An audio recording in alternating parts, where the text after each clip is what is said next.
Hello student, आज के class में हम इंजीनियरिंग मैथमेटिक्स का फर्स्ट यूनिट स्टार्ट करने जा रहे हैं। पहला यूनिट आपका आता है मैट्रिक्स। मैट्रिक्स क्या होता है? तो मैट्रिक्स जो होता है वो सेट ऑफ नंबर होता है जिसको हम अरेंज करते हैं किसी रो या कॉलम में। तो वही आपका एक रेक्टेंगुलर फॉर्म में हो जाता है, वही आपका मैट्रिक्स कहलाता है। मैट्रिक्स का अगर हम प्लुरल फॉर्म बात करें तो मैट्रिसेस होता है। तो उसके अंदर बहुत सारे डेफिनेशंस होते हैं। रो मैट्रिक्स क्या होता है, कॉलम मैट्रिक्स क्या होता है, तो ये जो सब डेफिनेशन है ना, इसका यूज नहीं होता है क्वेश्चन में। और मैं जो ये सब बता रही हूँ, जैसे transpose of matrix, orthogonal matrix, ये सब का यूज होगा क्वेश्चन में, इसलिए इसके बारे में मैं बता रही हूँ। पहला आपका है transpose of a matrix. Transpose of a matrix, transpose of a matrix होता है कि जैसे हमने कोई एक मैट्रिक्स लिया, रो को कॉलम में या कॉलम को रो में चेंज कर देते हैं, तो ये हमारा ट्रांसपोज ऑफ अ मैट्रिक्स कहलाता है। वही डेफिनेशन हमने लिखा है, if in a given matrix A we interchange the row and corresponding column, the new matrix is called transpose of a matrix A. और इसको जो डिनोट किया जाता है, किसी बुक में ए डैश से भी किया जाता है, किसी बुक में देखोगे आप ए टू द पावर टी दिया रहता है, ऐसे, तो इससे भी किया जाता है। तो जैसे यहाँ पे हमने कोई एक मैट्रिक्स लिया ए में आपको अभी दिख रहा होगा कि जो फर्स्ट रो है वो आपका ये है 2 3 4, जो सेकेंड रो है वो है 1 0 5 और थर्ड रो है 6 7 8। तो जो यहाँ पे फर्स्ट रो है वो जब ट्रांसपोज ऑफ अ मैट्रिक्स की बात करेंगे तो फर्स्ट कॉलम बना देंगे। तो 2 3 4, अब देखिए यहाँ पे ये एक कॉलम है। 1 0 5 सेकेंड रो था, यहाँ पे देखिए 1 0 5 सेकेंड कॉलम बन गया। 6 7 8 हमारा थर्ड रो था, यहाँ पे 6 7 8 हमारा थर्ड कॉलम बन गया। तो यही जो हमारा बन के आया, इसी को हम ट्रांसपोज ऑफ अ मैट्रिक्स कहेंगे। उसके बाद दूसरा हमारा आता है ऑर्थोगोनल मैट्रिक्स। ऑर्थोगोनल मैट्रिक्स होता है, उसके लिए ये जो हमने यहाँ पे किया है ए डैश और ए को जब हम आपस में मल्टीप्लाई करेंगे और मल्टीप्लाई करने के बाद आइडेंटिटी मैट्रिक्स आ जाए। आइडेंटिटी मैट्रिक्स का मतलब हुआ, जैसे आइडेंटिटी मैट्रिक्स वो मैट्रिक्स होता है जिसके डायगोनल में 1 1 हो और सारे एलिमेंट 0 हो, तो वही आपका आइडेंटिटी मैट्रिक्स कहलाता है। अब डिपेंड करता है, जब आपका कोई क्वेश्चन दिया हो कि किस फॉर्म में आपका है, 3 इंटू 3 के फॉर्म में लिया गया है या 2 इंटू 2 के फॉर्म में है या 4 इंटू 4 के, उसी के अकॉर्डिंग आपको आइडेंटिटी मैट्रिक्स भी आना चाहिए। फॉर एग्जांपल, जैसे इसी के लिए अगर हम बात करते हैं, ये हमारा ए है, ए अगर हम बात करते हैं तो ये 3 इंटू 3 के ऑर्डर में है। तो जो इसका आइडेंटिटी मैट्रिक्स अगर इसके रिस्पेक्ट में अगर देखा जाए तो 1 0 0 0 1 0 0 0 1, ये हमारा आइडेंटिटी मैट्रिक्स आया 3 इंटू 3 के फॉर्म में। तो ऑर्थोगोनल मैट्रिक्स तब होगा जब ए और ए डैश को आपस में मल्टीप्लाई करेंगे, अगर वो आई के इक्वल आ जाता है, मतलब आइडेंटिटी मैट्रिक्स आ जाता है, तो उस केस में उसको हम ऑर्थोगोनल मैट्रिक्स कहेंगे। उसके बाद हमारा आता है यूनिटरी मैट्रिक्स। और अगर आप क्लास ज्वाइन करना चाहते हैं तो डिस्क्रिप्शन बॉक्स में हमारा कॉन्टैक्ट नंबर दिया हुआ है, आप उस पर कॉल करके या मैसेज करके क्लास ज्वाइन कर सकते हो, या फिर और भी कोई इन्फॉर्मेशन चाहिए तो वो भी आप ले सकते हो। तो चलिए देखते हैं कि यूनिटरी मैट्रिक्स क्या होता है। यूनिटरी मैट्रिक्स होता है, आपने देखा होगा कि जो आपका कोई क्वेश्चन दिया होता है तो क्वेश्चन में आप देखोगे हर केस में रियल नंबर ही नहीं दिया रहता है मैट्रिक्स। कभी कभी देखोगे कि कम्प्लेक्स नंबर के फॉर्म में भी दिया रहता है। कम्प्लेक्स नंबर का फॉर्म का मतलब हो गया, जैसे मान लो कि आपका कोई मैट्रिक्स ए आपका जो है कुछ इस फॉर्म में दिया हुआ है, 2 + 3i 4 7 8 - 4i, कुछ इस टाइप से दिया हुआ है, तो ये आपका कम्प्लेक्स के फॉर्म में हो गया। तो जो यूनिटरी मैट्रिक्स होता है ना, वो कम्प्लेक्स के फॉर्म में होगा। तब आपको एक काम और करना होगा, जैसे यहाँ पे ट्रांसपोज निकाले हो ना, ट्रांसपोज निकालने के बाद उसका कंजुगेट भी करना होता है। तो कंजुगेट क्या होता है, कम्प्लेक्स नंबर अगर आपने पढ़ा होगा तो उसमें आपको पता ही होगा कि आयोटा वाले का साइन चेंज कर दिया जाता है, वही उसका कहला। जैसे हम यहाँ पे अगर बात करते हैं कि इसका हम कंजुगेट के लिए बात करें, तो एक बार जो हमारा हो जाएगा वो हमारा हो जाएगा 2, और इसका हमेशा यहाँ +3i है तो -3i, ये 4 है, इसमें तो रियल है तो इसमें कोई चेंजेस नहीं होगा। यहाँ 7 है, इसमें भी कोई चेंजेस नहीं होगा। और यहाँ पर 8 - 4i है तो यहाँ पर 8 + 4i कर देना है। बस आपको यही ध्यान देना है, जो आयोटा वाला का साइन चेंज कर देते हैं वही उसका कंजुगेट कहलाता है। तो जब यूनिटरी मैट्रिक्स की बात आएगी ना, तो वर्क तो वो करता है जैसे ये ऑर्थोगोनल है वैसे ही, लेकिन ऑर्थोगोनल जो होता है वो रियल नंबर जब आपको दिया हो मैट्रिक्स तो उसके लिए काम करता है, और जो आपका यूनिटरी मैट्रिक्स है वो आपका काम करता है कम्प्लेक्स नंबर में जब आपका मैट्रिक्स दिया हो तो उसके लिए। तो उस केस के लिए हमें क्या करना होता है, ए थीटा एक निकालना होता है। ए थीटा का मतलब होता है पहले जो हमारा ए दिया हुआ है उसका पहले कंजुगेट निकालो, कंजुगेट निकालने के बाद उसका ट्रांसपोज कर दो। तो ऊपर में अभी आपको कंजुगेट निकालना बता ही दिया कि आयोटा वाले का बस साइन चेंज कर देना है, और ट्रांसपोज फर्स्ट में जो अभी मैंने आपको बताया था कि ट्रांसपोज ऑफ अ मैट्रिक्स, रो को कॉलम में या कॉलम को रो में चेंज कर देते हैं। तो जब ये दोनों काम कर लेते हैं ना तो वही ए थीटा कहलाता है, मतलब ए का बार का डैश जो होता है यही आपका ए थीटा होता है। तो ए और ए थीटा को जब आपस में मल्टीप्लाई करें, अगर वो आइडेंटिटी मैट्रिक्स आ जाए तो वो हमारा यूनिटरी मैट्रिक्स कहलाता है। बस आपको ध्यान रखना है कि यूनिटरी मैट्रिक्स जब भी बात आएगी तो वो मैट्रिक्स कम्प्लेक्स नंबर के फॉर्म में होगा, और जो ऑर्थोगोनल की बात आएगी तो वो आपका रियल नंबर के फॉर्म में होगा।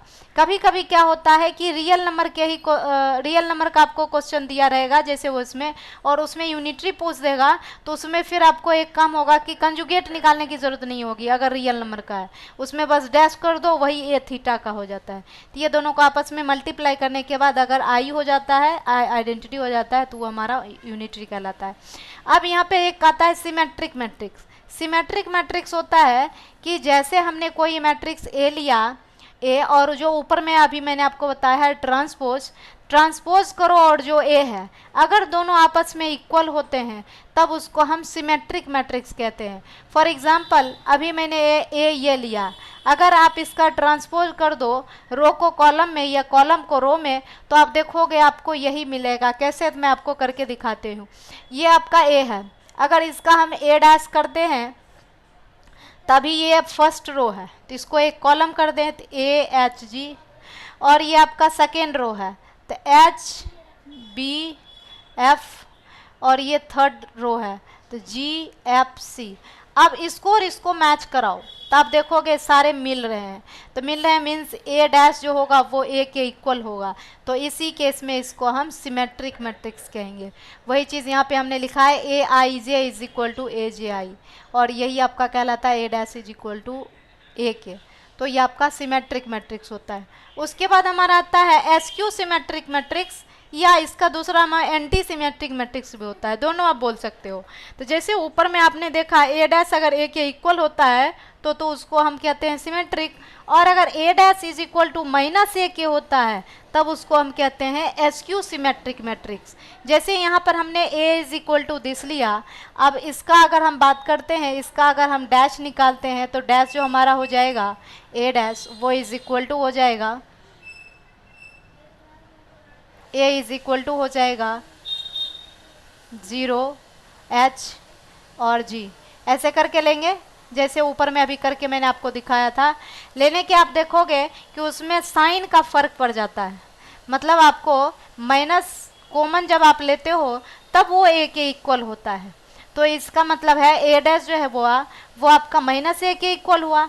तो इस केस में इसको एस क्यू सिमेट्रिक मैट्रिक्स या एंटी सिमेट्रिक मैट्रिक्स नहीं हो तो आप नोट कर लेना इस चीज़ को। तो दोनों के केस में दोनों यही कंडीशन यही होगा। उसके बाद अगला हमारा आता है हर्मिटियन मैट्रिक्स। हर्मिटियन मैट्रिक्स क्या? हर्मिटियन मैट्रिक्स जैसे ऊपर में मैंने आपको एक चीज़ बताया था कि ऑर्थोगोनल था, दूसरा यूनिटरी मैट्रिक्स था।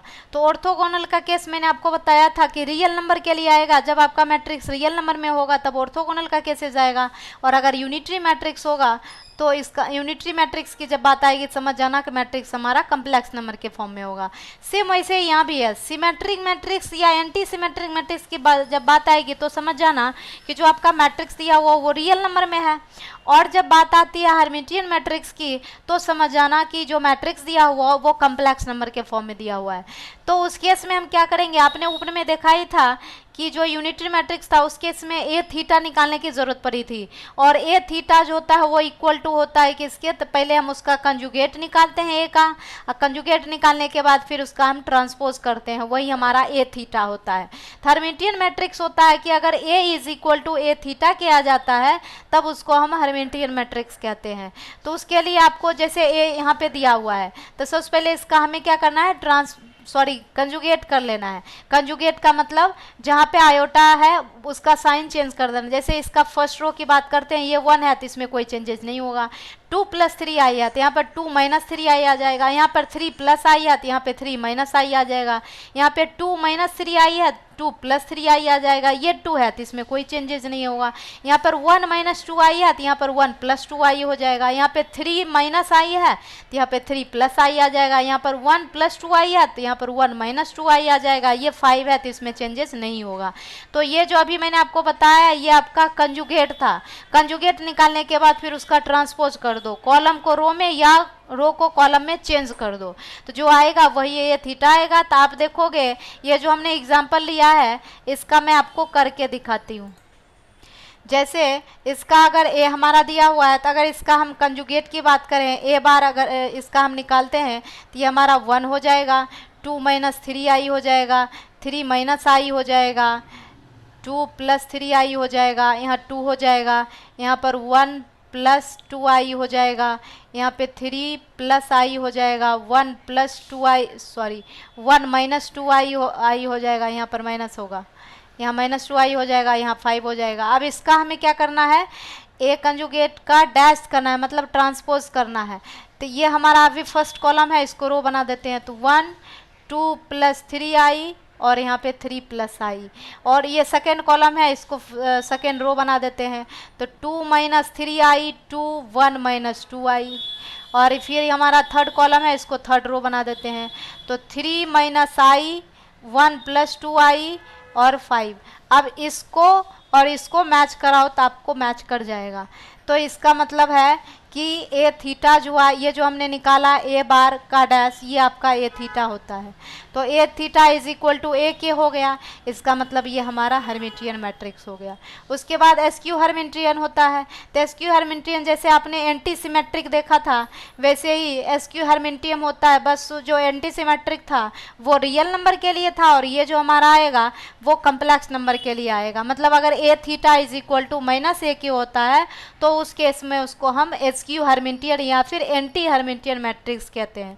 उसके बाद हमारा आता है ट्रायंगुलर मैट्रिक्स, इसको इक्विवेलेंट फॉर्म भी कहते हैं। इसमें ट्रायंगुलर जो फॉर्म होता है वो 2 फॉर्म होता है, एक होता है अपर ट्रायंगुलर और दूसरा होता है लोअर ट्रायंगुलर। अब अपर ट्रायंगुलर क्या होता है, तो अपर ट्रायंगुलर का मतलब हुआ कि अगर डायगोनल के नीचे वाले सारे एलिमेंट 0 होते हैं तो उनको हम मतलब अपर में एलिमेंट्स हो और लोअर में एलिमेंट्स ना हो तो उसको अपर ट्रायंगुलर कहा जाता है। देखिए ये जो हमारा है 1 4 6 ये अभी डायगोनल का काम कर रहा है, और डायगोनल के नीचे वाले जो भी एलिमेंट्स हैं वो सारे 0 0 हैं, तो यही हमारा अपर ट्रायंगुलर कहलाता है। और लोअर ट्रायंगुलर जैसे हमारा ये अभी मैट्रिक्स है बी, तो बी के अंदर ये देखो ये डायगोनल है जिसको मैं मार्क कर रही हूँ 2 1 7, और इसके डायगोनल के ऊपर वाले एलिमेंट्स हम देख रहे हैं 0 0 है, तो इस केस में ये हमारा लोअर ट्रायंगुलर मैट्रिक्स कहलाता है। तो जो हमारा ट्रायंगुलर मैट्रिक्स होता है वो 2 फॉर्म होता है, एक अपर एंड एक लोअर। अब इसमें उसके बाद हमारा आता है, और ये जो है जब हमारा कोई क्वेश्चन दिया रहता है तो कहता है कि इस फॉर्म में कन्वर्ट करें, या फिर कभी कभी ऐसा भी होता है कि जैसे हमें क्वेश्चन सॉल्व करना है सिस्टम ऑफ लीनियर इक्वेशन का मैट्रिक्स के ही अंदर आता है, तो उसमें आप देखोगे इसी फॉर्म में हम पहले कन्वर्ट कर लेते हैं, अपर ट्रायंगुलर या लोअर ट्रायंगुलर के फॉर्म में।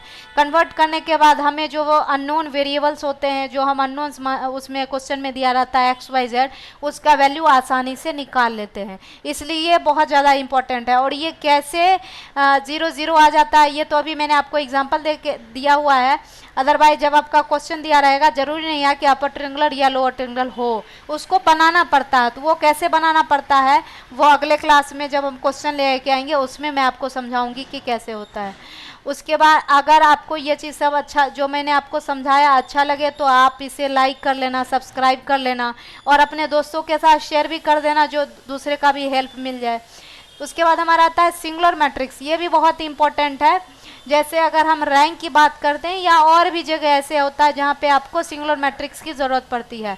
तो सिंगुलर मैट्रिक्स होता है अगर कोई हमने एक मैट्रिक्स कोई हमारा दिया हुआ है, उसका अगर हम डिटर्मिनेंट निकालते हैं, अगर डिटर्मिनेंट 0 के इक्वल आता है तो उसी को हम सिंगुलर मैट्रिक्स कहते हैं, और अगर नॉट इक्वल टू आता है तो उसको नॉन सिंगुलर मैट्रिक्स कहते हैं। तो सिंगुलर यहाँ पे वही लिखा है कि if the determinant of the matrix is 0 then matrix is known as singular matrix. जैसे ये हमारा मैट्रिक्स दिया हुआ था, इसका हमने डिटर्मिनेंट निकाला तो ये हमारा 0 की इक्वल आ गया, तो इससे ये पता चल गया कि हमारा सिंगुलर मैट्रिक्स है। बस आज के लिए इतना ही।